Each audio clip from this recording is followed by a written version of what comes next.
वारे जे शहरनि खे पीअण जो साफ़ पाणी न मिलियो। 3 ॾींहं में एहतिजाज, फाज़िल राहू चौक ते धरणो, सुभाणे खां बुख हड़ताल जो ऐलान। 3 ॾींहनि खां एहतिजाज पिया करियूं, को नोटिस वठण लाइ तयार नाहे।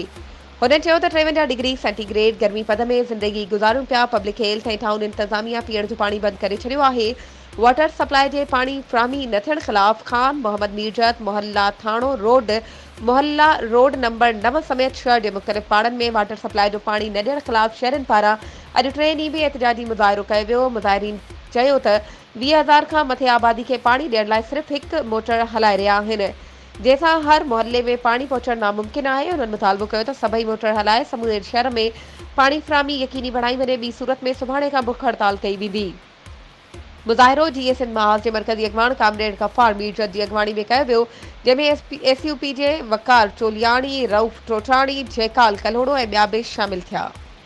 वधीक ख़बरुनि ऐं अपडेट्स जे लाइ असांजे चैनल खे सब्सक्राइब कयो ऐं हा, बेल आइकन खे प्रेस करणु न विसारिजो त जीअं असांजी हर नई अचण वारी वीडियो तव्हां ताईं पहुचे।